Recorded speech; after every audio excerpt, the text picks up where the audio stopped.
Wachangiaji toka jana, kwa kweli kuna tatizo, na mimi ni mbunge wa awamu ya 3.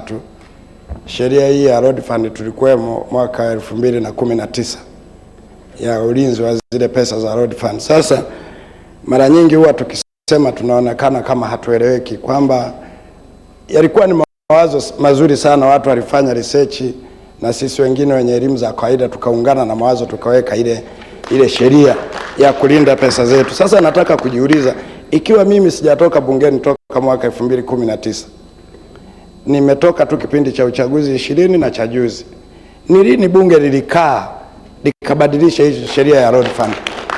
Kama kweli huu muhimili tunauheshimu, tulitunga wenyewe, tunaweza kubadilisha wenyewe, ni nani ameingilia mamlaka ya kwenda kutoa mfuko wa road fund,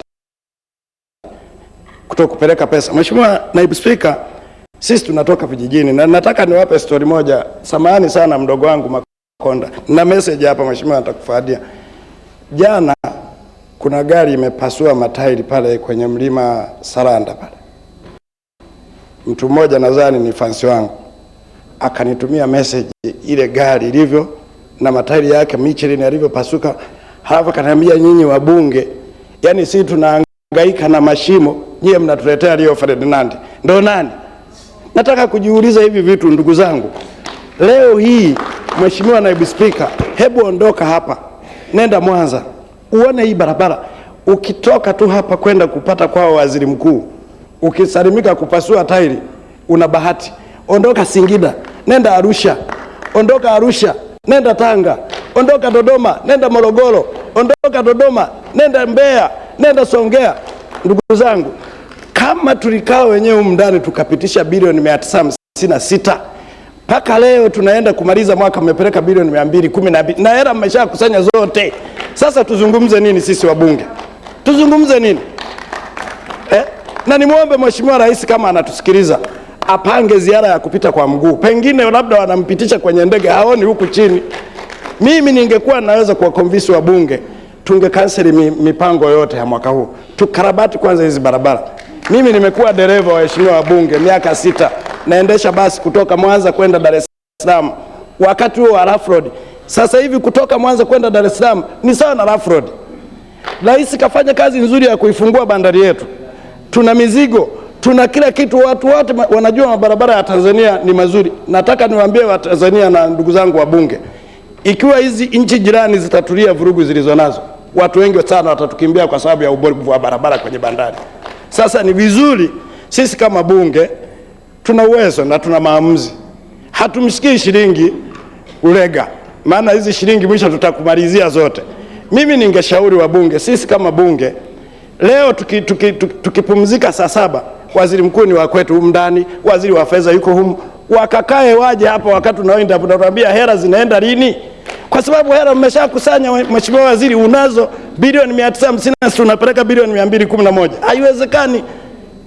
Haiwezekani, mtuhurumie. Tunaenda kujimwaga wote kutengeneza treni, ni jambo zuri sana, lakini mmefanya tathmini watu wangapi wanapita kwenye treni na watu wangapi wanapita barabarani? Tunajivuna tuna ndege, tunajenga airport, ni sawa. Watanzania wangapi wana afford kupanda ndege? Wengi. Wapeni ambao wanapita kwenye barabara. Mheshimiwa Mwenyekiti na Mheshimiwa Naibu Spika, ninakuomba sana kwenye hili, tusichukulie kama michango ya kawaida. Bunge tuna uwezo wa kusema tunahitaji majibu ya serikali. Huyu Ulega hana pesa, mwenyekiti kasema jana tutamgawana, mpelekeeni pesa alafu tumsuu ndani. Mimi ni mwaka wa 15 sijawahi kuona Wizara ya Ujenzi inasurubiwa kama kipindi hiki tulichonacho kwa leo. Kwa nini hampeleki pesa? Pesa mnakusanya, sheria tumetunga, halafu pesa haziendi.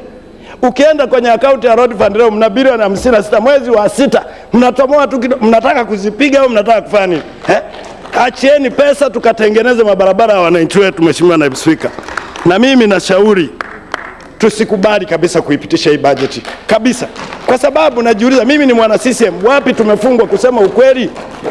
Lazima tuwaombe, kama mnamshauri vibaya mkuu wa nchi, basi mshaurini, tunahitaji pesa. Sisi tunaoishi maisha ya barabarani tunajua shida tulizonazo. Mheshimiwa Naibu Spika, lakini la pili, nimeona Mheshimiwa Uregu ukisoma ukurasa wa 50 umekuja na hati fungani. mimi nakushauri sio suluhisho. Tulikuwa na bondi ya Mama Samia ilifanya vizuri kwa 170%. Iko wapi performance yake? Leo tena umekuja na karatasi nyingine. Ni washauri sana waheshimiwa wabunge, serikali tusikilize, na Mheshimiwa Waziri Mkuu, saa 7 mkakae. Hili ni swala ambalo linaumiza watu wengi. Jaribu kutoka hapa leo kwenda kwako Mzee Siro kule Babati, uone mabarabara yalivyo. Tumetoka kwenye milima inayoua watu tukaweka rami tukajisifu. Tuyaache tena jamani, yaharibika mabarabara. Tuliweka sheria ya road fund ya kazi gani? Niwaombe sana wabunge tukaze hili leo tupate majibu kabla ya kumsurubu ndugu yetu Ulega hapa. Swala la pili, nataka kutoa ushauri wa kitaalamu. Mimi nimebobea kwenye usafirishaji. Mheshimiwa Waziri, naomba dakika moja kama profesa, maana mimi ni daktari. Malizia sekunde 30. Mheshimiwa Spika, Mheshimiwa Naibu Spika, mimi nafanya kazi ya transport.